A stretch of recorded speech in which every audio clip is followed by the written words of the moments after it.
Yeah. Oh yeah. Hey. Okay, we're all right. on now. Hey guys, how we doing today? Good. Who's cosplay melted in the rain? Oh yeah, this is like dangerous weather It's for. like whoa if you're Chewbacca today. Yeah.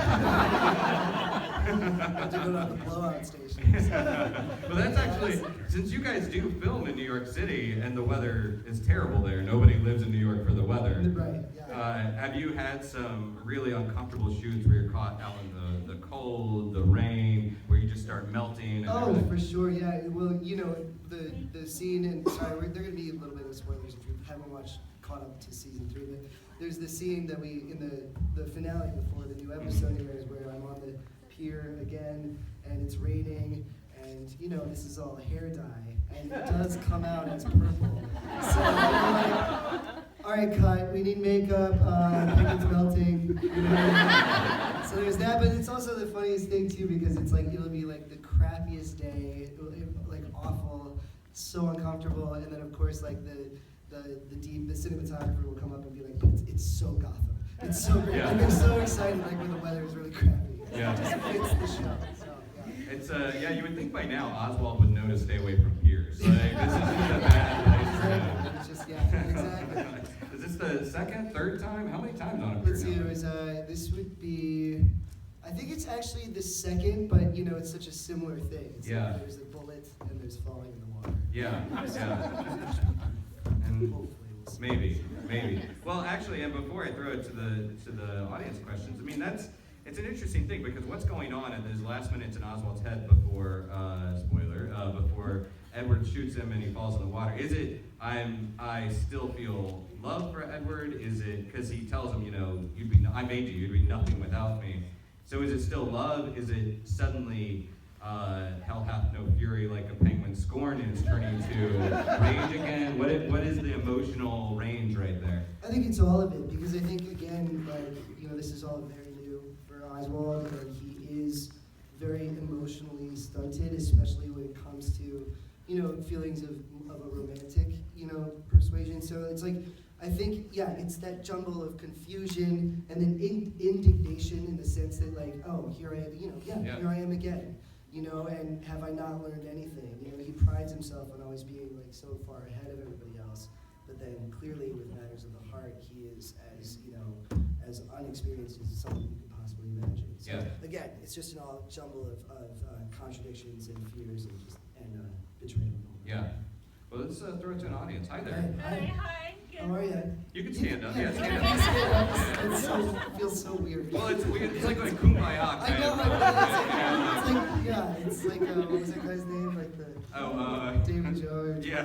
Exactly. No, we're not in Waco. Okay. Hi. Yeah. Hi. Okay, my question is, you worked on the movie Would You Rather? Yes, I did. Would How you did- rather? Yeah. Yeah. How did you like working with Britney Snow? Oh, it was fantastic. It was amazing. And she was like, yeah, you know, she was clearly like the big star of the movie, and you know, I had seen her stuff, and of course, as it goes, I'm playing a not very nice person who, you know, in one pivotal scene, tries to physically take advantage of her. You know what you know? It's like, hi, Britney, I'm Robin. This is our first scene that we have to shoot together. This is like a very unique thing that actors have to go through, but she couldn't have been more chill and like professional, and we became friends after that. So she's, good. she's What was delightful. one of your favorite movies that you saw? What's that? I mean, what was one of her favorite? Which movie of hers did you like? Obviously, Pitch Perfect, because also when we were shooting Would You Rather, she was going in to audition for it. And so, and you know, you had to be able to sing and all that, and she has a great voice, and so we were sitting there like between scenes in Would You Rather, and she was showing me like the audition slides and like telling me what she was playing, and I was like, girl, you got this. And then she got it, and it was awesome. So, All because of that pep talk. Yeah, exactly. I know, yeah, it's so loquacious. It's a good question, although clear violation of the one question rule. So all you guys in the back, can you hear the questions up front? Okay, so what we'll do, since we have no mic, we're going to go ahead and repeat the question and then answer it, okay? Make it easier for you guys back there. Howdy. I have one question, but start with, I talked to him at his table, and we'd like to get him on the Fear the Walking Dead. No, yeah, sure.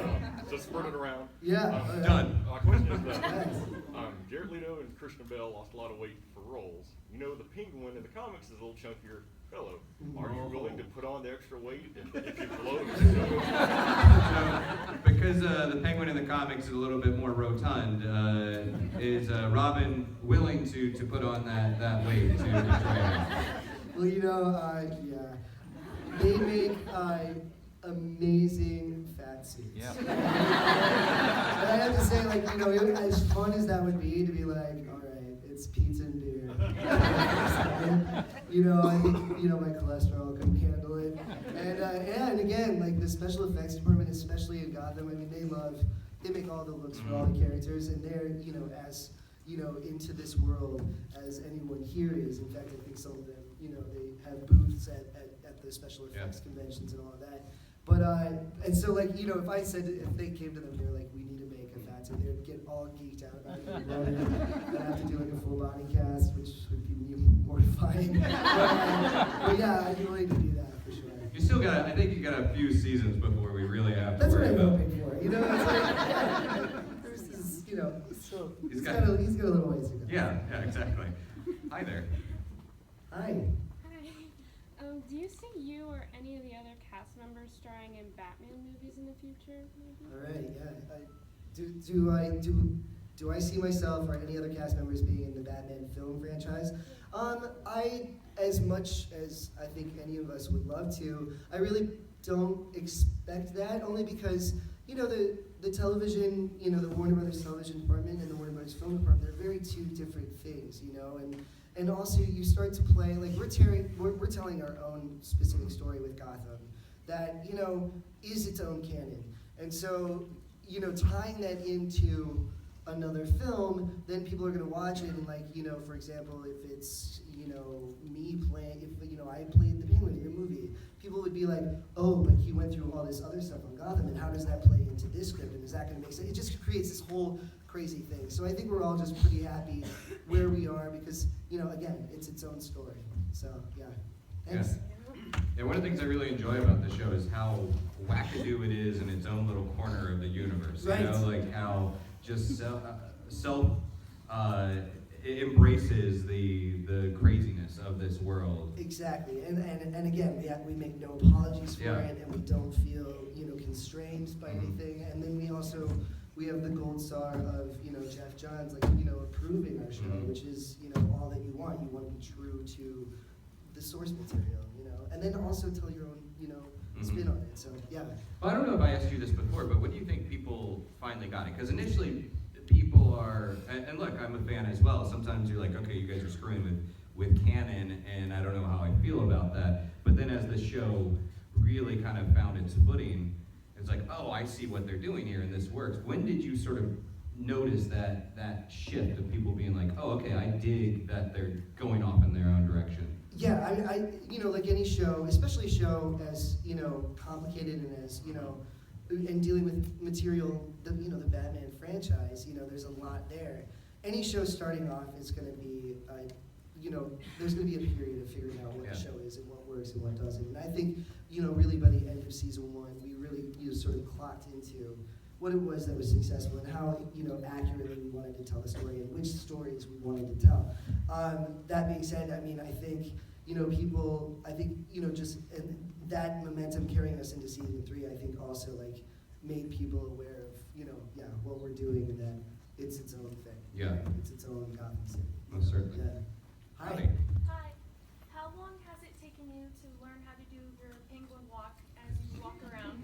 Have you ever hurting your hip or legs or anything doing it? Yeah. It really did. It took me maybe a week or two because I had to do it in the pilot. There's that scene on the pier where you first see the walk, and so when we started shooting the pilot, I saw that I had to have do this, and so I was like, for about a week or two walking around my apartment, which is basically in a circle, like practicing different lips and stuff, and then I talked to our stunt coordinator and all that, and then I showed up for the day, that scene. And the director was like, show me what you got, and I did it, and he was like, 10% less. And I was like,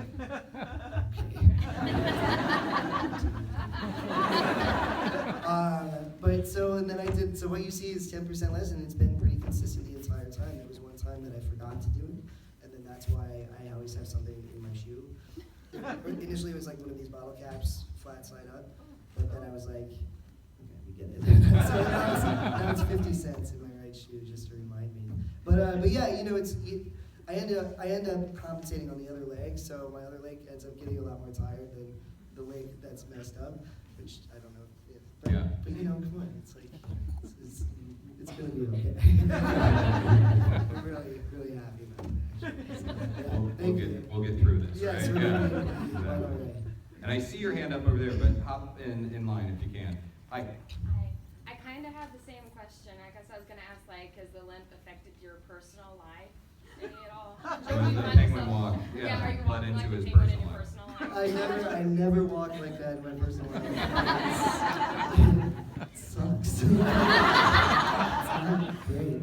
You know, so yeah, I never do it in my personal life, but yeah, you know, I'm just like more conscious of my body and making sure that, you know, it's like you commit to something, especially like in the pilot, not really thinking about the hours of your life in the future that you're going to spend doing it. But again, you know, you do it right, and you know, we have an amazing team of people. You know, like I said, our stunt coordinator, our stunt team is fantastic. So we all feel very safe and taken care of. And yeah, I really love that it's part of the character. You know, it's really something that he's been through. So yeah, I'm happy. Thank you. Thank you. Thank you. Hello, how are you? Hi. So Penguin has had a lot of relationships with a lot of different characters throughout the show, and I was curious if there's any particular character that you wish you would have more extensive interactions with in the future, or like first meet, for example, maybe like something more with the Mad Hatter or something like that. Oh yeah, well that would be incredible. And like, yeah, I was talking to Benedict. I was like, dude, us two together would be unstoppable. And he was like, yeah, I mean, you know, but you never know. And that's the fun thing about our show, is that we've really established a team of characters, and now just to see them loop in and out of each other's lives is super exciting. And we all really, really enjoy each other. So the people that I don't have scenes with, I'm just like waiting for more. Like, you know, like Sean Pertwee, who plays Alfred. Like, he's one of my dear friends, and you know, we just keep talking about how I think we've had one scene together, maybe two, like where he's sort of the bad. We never really, you know, we don't have any storyline, but hopefully the show runs for a long time, so all these things can happen. Yeah. Thank you. Thank you. Have a good one. I'd like to talk about the relationship between you and Corey Michael Smith and Oswald and Enigma, because in order to really have this believable relationship between these two guys, you also have to, as actors, have a strong dynamic and off-screen kind of relationship. So just talk about that rapport a little bit in working with Corey. It's, you know, Corey is just one of the, you know, I love working with Corey. We have an innate understanding of each other. I trust him, you know, in a way you trust, you know, one of your closest friends. And that was, you know, yeah, I don't know. It's funny when you find, you know, chemistry on screen with somebody. And you know, our first meeting on the show was very, you know, kind of, you know, bump into each other. But there was something there that, you know, I just think propelled us forward into, you know, where you see them going now.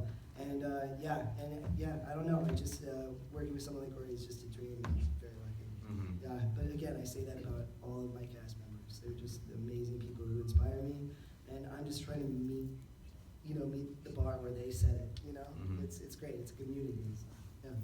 Hi. Hi. Hello. So you often have really emotionally extreme characters, like an Accepted, Gotham, all that kind of stuff. Now, if you could have any type of role, what would it be? Would you rather play a more serious character, or do you really feel like that's a good mixture for you personally? Yeah, I mean, I think you know, it's funny. I've been asked this question a lot since, you know, it always started. Like, you know, I've always wanted to play Richard III in Shakespeare. But again, now, like after 3 years of Gotham, I'm like, yeah, maybe we need to play someone a little bit more like, you know, maybe like the 30-year-old Jeff Spicoli or something. You know, someone just really young. Just, Richard also has a I'm limp coming too. for Matthew McConaughey. You know. So I don't know. Yeah, you know. But again, you know, in your career as an actor, you want to play everybody, and I think if I had the opportunity to be in a Shakespeare play, it would be incredible. And any other sort of opportunity to just sort of, you know, take the Oswald hat off and put it on the shelf, and then come back to it, of course. But then explore other things would be really inspiring for me. So yeah. That's awesome. Well, thank you. Thank you so much. Yeah, did Richard's third, was it a limp or a hunchback? It was a hunchback. Hunchback. So he probably had a limp in there too. Yeah, I mean, so why you'd not? Let's just throw it be, in. you'd be trading from Right, exactly. one to the other. Okay. Exactly. Hello. Hey, how are you? Good. What's your question? If you could be any other character in Gotham, who would it be? Any other character in Gotham? Gotham, who would it be? Oh man, I would be like, you know, the cop who sits in GCPD and eats donuts all day. Sits there and doodles. And then, I don't know. It's really hard to answer that question just because, you know, I feel like we are all playing the characters we were born to play, and so it's just so hard to imagine me having to play someone else, especially in this incarnation of the Batman story or the story of Gotham City. So yeah, I don't know. So I'm gonna say you know, cop in the corner. That's a great set too, the GCPD. Oh yeah, our sets are so amazing. It's like you feel like you're stepping into the world. Like it's a physical, immersive environment. It's incredible. And considering how many times people die in that environment, you probably don't want to spend too much time. Exactly, I know, right? Totally, exactly. Thank you so much, man. Have a Good great question. day. Thank you. Hi. Hi. One of the most emotionally passionate parts of the show so far is when Oswald's mother dies. Mhm.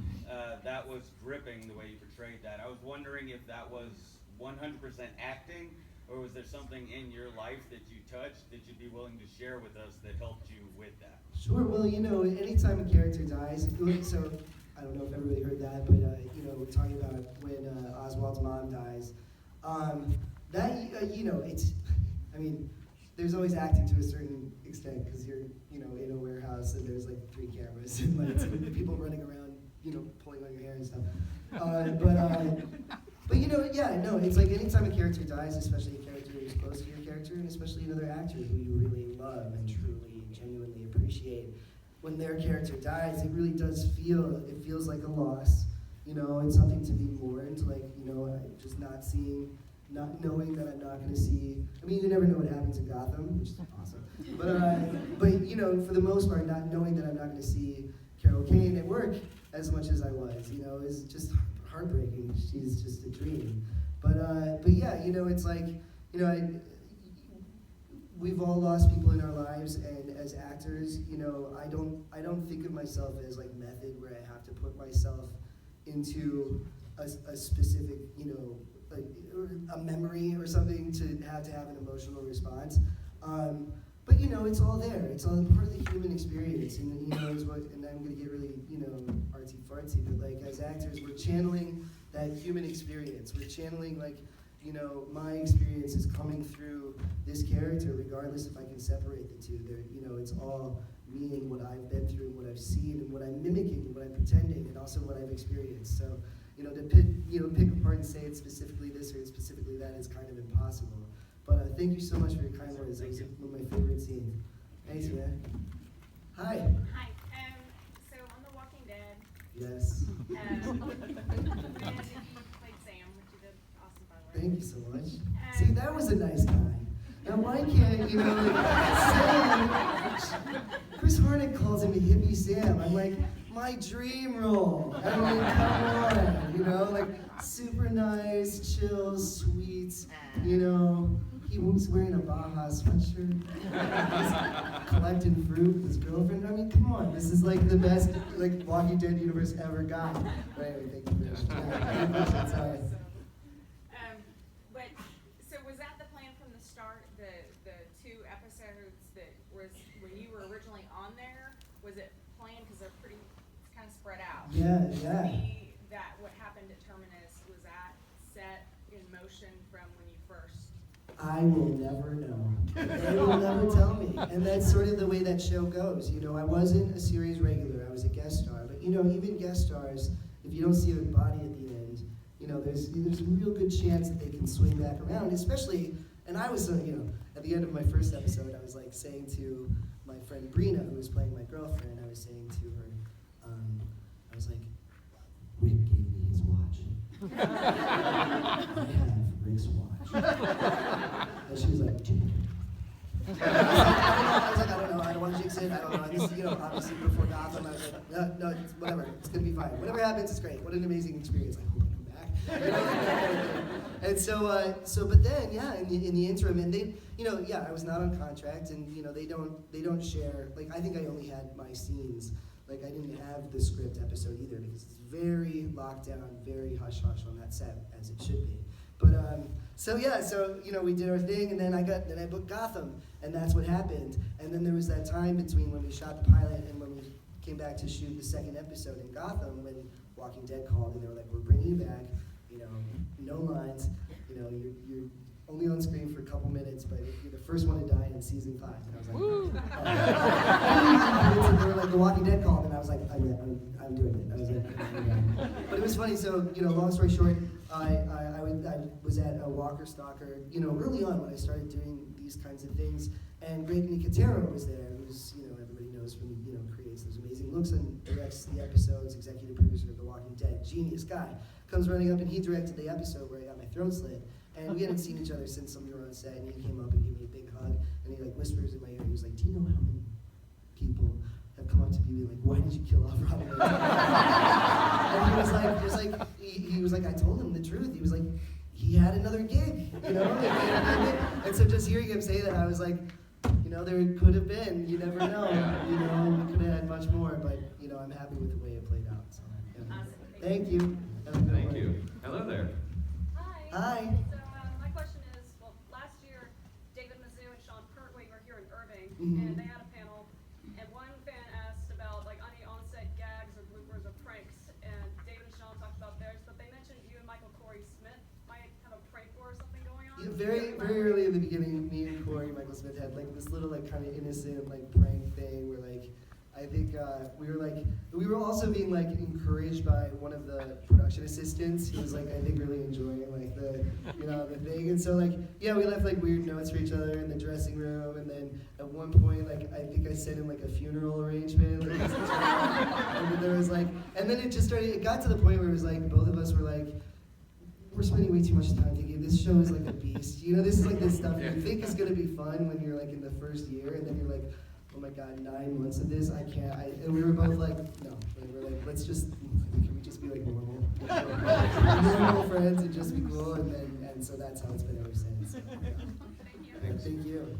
Well, okay, so just amongst conversations between you two, off camera, not related to plot or anything, but have you guys chatted about like what that power couple would have looked like? You know, if it had actually worked out, what those two would have looked like in Gotham? You know, I wish I could say that we had, but you know, it was very clear that it was never going to happen. Yeah. Because it was a very one-sided thing. You know, like the romantic attraction was just not there from Enigma's side, and so it just really just couldn't have happened. But you know, we often talk about what it's like to what it would have been like if the partnership had continued. Yeah. The friendship, like that connection.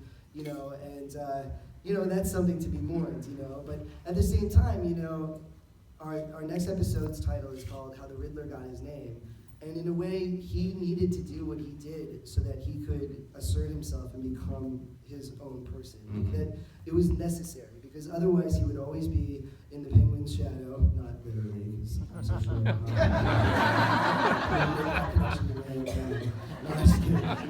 No, but yeah, so it was necessary for him to do what he did, and going forward, Yeah. we'll see April 24th to your friends. Hi. Hello there. Hi, what was the funniest thing that's happened off of the set? Oh, the funniest thing that happens, well, there was that time I fell down the stairs of my house, but it's pretty funny. No, I'm just kidding. The funniest thing that happened, well, I'll say, like, from my personal experience, well, first of all, Donald Logue is hilarious and is a delight, and, never, like, just has so much to say and do, and is always funny and delightful. So he's definitely the funniest person on set and in the show. But I say, like, from my own personal experience, because I don't have a lot of scenes with Donald, I got to work with Paul Rubens, who, as we all know, is his character is Pee Wee Herman, and Paul Rubens is just one of the funniest people I've ever met, and also I grew up watching him, so that was huge. And there was the scene where he gets poisoned and he dies, and he came up to me before and he was like, I'm gonna play a prank, I'm gonna do a joke, I'm gonna have a joke, and I was like, okay. And this is like while we're shooting, he was like, I'm gonna drink the drink, but I'm not gonna die. Okay, so I'm just gonna play along, or like, what do I do? So, and he, we do the scene, and it's very dramatic, and we're building up, and the crew is excited because we gotta get the shot, and and it's also like Paul's last day or something, or it's like his last, like, his big death scene, and yeah, he takes a drink. And he's like, oh, it's actually pretty good. Takes another drink and then like stretches it out, and I'm just sitting there like, and the crew is like looking at each other, and then the director's finally like, cut. And then the director came over to Paul, and Paul was just like, oh, I know I'm supposed to die, I'm just not going to. It was a really amazing moment. So, a very Paul Rubens moment. So. Well, you still sort of have his presence in the mansion in the form of that portrait, right? Yes, yeah. Yes, exactly. There are portraits, like paintings of him, like all over the walls, and yeah, his presence. And there's also like little details too. I don't know if we talked about this at that. Well, anyway, so it was his mansion with his wife, who was my stepmother, who. And so, initially there were all these pictures, all of the two of them and the kids and everything. And then now one of the set dressers went through and ripped out she's ripped out of all of the photos, and the kids are like ripped out. So clearly, like, as if to say Oswald went through, and like, but we still have like all these half pictures. Just one of those little details that our team is amazing at. That's definitely the thing that, at the end of the long run of this show, that's one of the things to steal off that absolutely. set. Yeah. Oh, I already got my dibs on a million things. I was like, oh, the cane's going with me. Sorry, everybody. Hi. What has been your favorite scene so far to do as the penguin? My favorite scene so far to do is the penguin.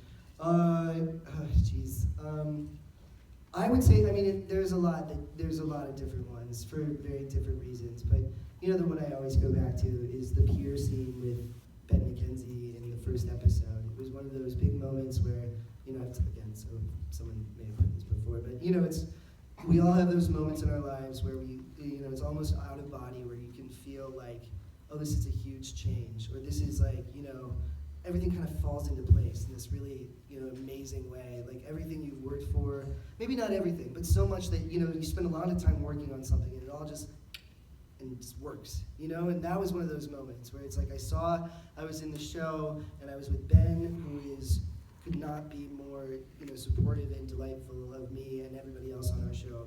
And we're sharing this moment, and I just, in that moment, I was like, this moment is so much bigger. My life will never be the same. And it was really breathtaking. Yeah, it was like standing on the edge of a cliff, but, in the best way. So, yeah, I'll say that one. Thank you. Well, fast forward a couple of years, because now, that was discovering a character, that was first introducing this character to the audience. Now we're 3 seasons in, and we know this character, and yes. You know this character. Yeah. Is that make it a challenge as an actor to constantly be fresh and deliver something new, and even take direction from someone in an episode, because you're so in that skin? Yes. Well, for me, I love any direction. There's nothing worse than like, and it really doesn't happen all that often, but sometimes you get a little bit of like, you get that thing where people are like, oh, you just go do Penguin. Do that thing. Do that so good. Yeah. Go do that Penguin thing. And when you're actually like on set, it's like, no, but see, there's this whole story that I'm telling that's spanning years, and I don't want to be like 1,000,000% this way all the time. Like, you know, it's like you're always trying to play the level. So yeah, you're right. In a weird way, it is more challenging because now it's about the long game, and it's about the big arc. You know, when you come out at the top of the series, you're starting to, it's like bang, here it is, you know, and then finding ways to keep that interesting and keep it human, and like, you know, and you know, the way that a human being changes and adapts and learns, you know, through their experiences, you want the same for your character. So yeah, making that interesting and not being complacent, I think, is the biggest challenge that I have now. Yeah, and preserving that nuance. Exactly, exactly. But you know, again, we have amazing scripts and just an amazing crew and amazing locations and costumes and all this stuff that comes together. And so it's not hard, you know. It's just. Yeah, but you know, yeah, just not being complacent and really finding, you know, new things to unlock is the key. Yeah. Hello. Hi. Hey, how's it going? Good. To go a different direction. Sure. A message for the young and my two nieces out there that are to be entering high school soon. What are some of the sacrifices you've had to make to get to where you are, and some of the sacrifices that you continue to make? Some of the to be as sacrifices. successful Well, as you are? oh man. Well, yeah. So I'm just gonna say. I'm gonna answer. It's still the same. You know, the sacrifices I make are not living by my mom and not watching my nieces grow up. You know, like that is something that, like, you know, we're meant to be with our families. There's a reason we all stay together, and it's a very human need. You know, and now, like, you know, the show is busy. I'm busier than I've ever been, and so, you know, seeing my family where I used to see them more often, I don't get that opportunity. And that just, yeah, you know, that's something you're never gonna get back. And, you know, everyone goes through their life and you're like, I'm rolling the dice here. I'm gonna do this, I'm gonna sacrifice this, so that down the line, hopefully it'll be better for everybody, including myself, but also everybody else. So, you know, but you know, you're constantly weighing that. And I would say, yeah, you know, there's that, and then also, but also, you know, not dwelling in the loss. There's the other thing too, where it's like, I don't want to enjoy my success because I'm afraid if I enjoy it, then it'll go away. You know, like, I'm one of those people. So it's like, you know, I'm constantly dealing with that. But yeah, you know, but again, it's just about being honest with yourself and being honest with people around you. There's not enough honesty and truth out there, especially if we're gonna talk about being online, and we can talk about other things too, but I'm not gonna get further into it. Be honest and true to each other, please. Like, it's all we have with each other, and especially as a country, as a people. Let's just focus on that. Like, can that just be easy enough, please? Anyway, sorry. You guys do it on Sunday, and I think I'll punish you and follow it. Hey there. Hi. I don't know if anybody's asked yet, but when you filmed the execution scene from The Walking Dead, how did that work? Because it made it look so realistic with the blood. Yeah, that's another like Greg Nicotero genius moment, and yeah, it was great actually, because, you know, I was really tied up right there, and then they had a tube going up the back of my shirt and then around my neck. And so there's some guy like maybe 10 feet away with a foot pump, like, you know, connected to the tube, filled with blood. Like, just filled like this, you know, yeah, this thing filled with blood. And so he like pumped it all the way up to pressure, so that it's just literally right here, about to. And then once the guy pulled and like did that, he was like. And then they go back in post, and that's the other amazing thing that we can do now. And they just erased it. They just erased it with computers. It's incredible. Yeah. And like uncomfortable with all the water running, like the blood on them. Yeah, sure, but you know, like, you're on set with those guys, and it's like, it's such a big moment that, you know, you're like whatever, I'll tie me up, I don't care. Like, this is amazing, this pop culture history. So yeah, you know, it wasn't a problem at all. I'd do it again in a heartbeat. Yeah. Bring you back, just Yeah. to kill you again. On Yeah, that. sure, please. I love it. He's not dead yet. Yeah, right. Thank you, sir. Hello. Hello. Hi. Obviously, we wanted to show Gotham to go on for infinitum and go on forever, but do you ever feel like there's going to be a point where they jump ahead to bring Batman into the story? Anything's possible. I don't know though. I mean, this isn't, you know, the show is called Gotham. The show is not called Bruce Wayne goes up. Bruce Wayne, He's just a pumpkin. That would be the worst title ever. that's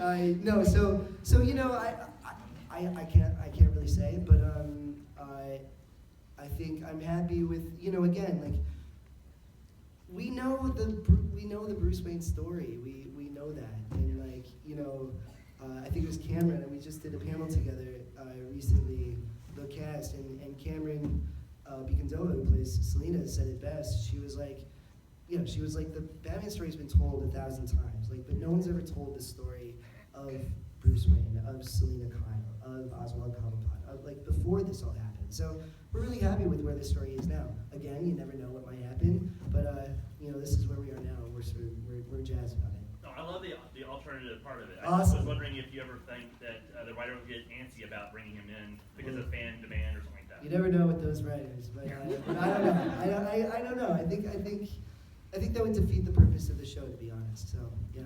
All right. Thank you, sir. Yeah, I mean, actually, to the fans, like I like the show because I look at it as this sort of parallel universe of a world without a Batman in a way. Like it's rich because we don't ever have to get to Batman. We can watch David Mazouz like train to become that guy maybe down there. But I almost like it better if we never got to a Batman. And I'm just kind of curious who sort of feels that way. Or yeah. Hi there. Hi. So my question is, you know, like one of the great things about Gotham is we kind of always get to focus on a different villain. You know, like each villain gets their own screen time. Yeah. It's never one person. And so like right now we just kind of ended where Cobblepot was at the top, and you know he was the best mayor. You know he made it. He was ruling Gotham, and so like we kind of see that changing. And so I was wondering if there was a villain that's kind of your favorite that you want to see take over that spot and start to like shine as a new all-star of Gotham. Well, we have a new character coming in, the character Razagul. And he's played by Alexander Siddig, who played the King of Dorne in Game of Thrones. So these two things together make Robin White Taylor really excited. And so yeah, so and also it brings more of this, you know, fantastic, you know, mystical sense into the show, like, you know, this you know, more of an otherworldly presence. Whereas like right now Gotham there's, you know, a lot of science and tech and, you know, creation of monsters and altering of people, whereas like Ra's al Ghul embodies this sort of like, you know, ephemeral, you know, yeah, exactly, which I think is, I'm super excited, and I could only be so lucky to have some sort of interaction with him on set, which would be amazing. So we'll hopefully cross your fingers, and hopefully we have a season 4. Maybe if you guys watch, it'd be really great. Hello. Hi. Wasn't actually a Gotham question, but you answered everything. Okay. No more Gotham questions. So back to The Walking Dead, for you to be on that show with such big characters like Rick and Carol, Yeah. what was your experience like actually working with Andrew Lincoln and Melissa McBride? Delightful. I mean, delightful. That show is a family, and they treat everyone who comes in as, you know, a new member of the family. It's really something else. And, you know, it was that show, you know, because I've guest starred on a bunch of shows, and, you know, I've rarely had that experience, which is nothing to say about the cast of other shows. It's just, you know, sometimes how people work and how different shows are, you know, it's different.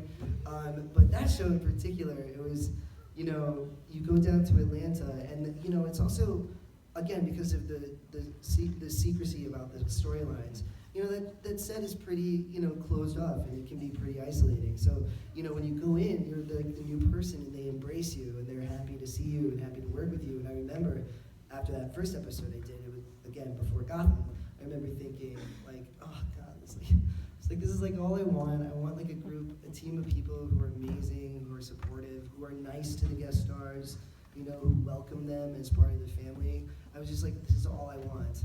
And then I got it, and that's Gotham, and that's 1,000,000% what my co-stars are like, and personally what I try, like every time I have a scene with someone, you know, who isn't a regular player, like, it's just like, it's so nice to be able to roll out the red carpet and be like, you're part of this family now, congratulations, it's an amazing thing. So yeah, it was just brilliant. And I credit, Andrew, and I credit Melissa, and I credit, Norman and all the other cast members that I got to work with on that show for really setting the standard, for being like, oh, this is how, you are, this is how you behave on a set, and this is how you embrace people and bring people into the fold, and then you get the best out of them. So, yeah, all credit to them. They're amazing people. Thank you. Thank you. Thank you. And we only have time for a couple more questions, but I'm going to try to work through them. So. Hi. Oh my gosh, I'm sorry. You're my favorite character. Oh, thanks for watching. So I was wondering if you have a line that you felt was the most favorite or like most important thing you delivered on the show, and I'm kind of wondering if it's the same as mine. Well, it's probably not the same as yours, because recently, at the moment, and again, I won't get too much into it, but there was an election on Gotham, and it was inspired by a certain someone. And I thought it was the most brilliant thing that Oswald Cobblepot's his slogan was "Make Gotham safe again." No. And what I really liked about that, to get further into it, is that comic books have always reflected the times in which they're written, and we are part of that legacy as well. Things, stories came out of certain moments in history that and you can look back and see them all. We are currently in a moment of, this is a moment of history, and it's, what I like is that it is reflected in art, and we were right there doing it. Looking back, I feel the one regret I would have is that it seemed like a joke, and that's now looking at where we are now, it's clearly not a joke. And so, but again, I was happy to make that connection between real life circumstances and the world of Gotham City. So, yeah. Thank you. Have a good one. Right on. Hi, how are you? Good. So, Oswald is always beaten down. Yeah. The best part of his journey is watching him come back up.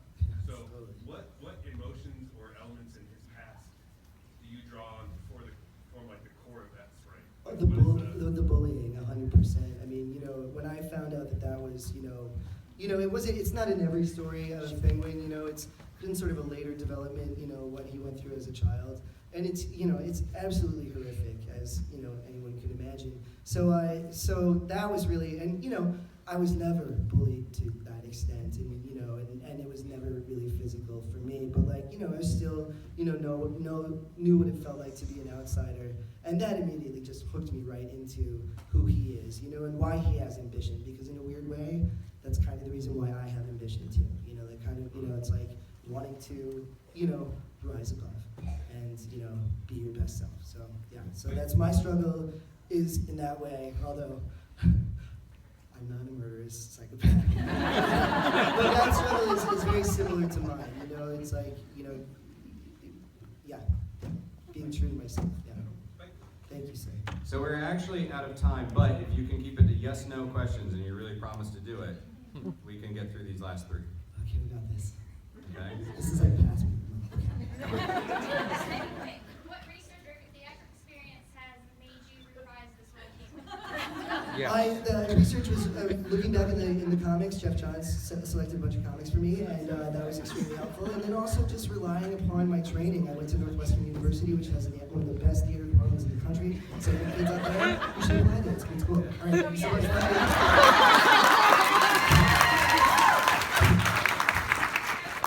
Rapid fire. If you were to have like one tip or one piece of advice for any like aspiring actors or actresses, what would it be? audition, be in plays, make your own stuff. Work. And if no one's giving you work, make it yourself. You guys have the internet now, so you have no excuses. Like, anyone can put content out there, and you never know what might happen. And it's like, take advantage of that. It's extremely important. And otherwise, if it doesn't happen for you, you have no excuse. So there you go. Cool. Bless you. There's a lady up there with a broken foot that's been trying to ask a question. I don't so have I'm a yes like or no for her. question. Hi. How are you? Good to see you again. Good to see you too. If you could do any other fandom, obviously besides The Walking Dead, what would you do? Any other fandom besides The Walking Dead? What does that mean? Like Star Wars, Star Trek, Marvel, like shoot, superhero stuff. with Star Trek, Next Generation all the way. But I am, I'm a huge fan of Walking Dead, and it's always weird going to those conventions, because I'm like, oh my god, I love you guys. I release it here at this table, like it's like so high school, but in the best way, they're the best people. So. And also shout out to our people like cosplayer. I mean, amazing. So, yeah, that was pretty awesome.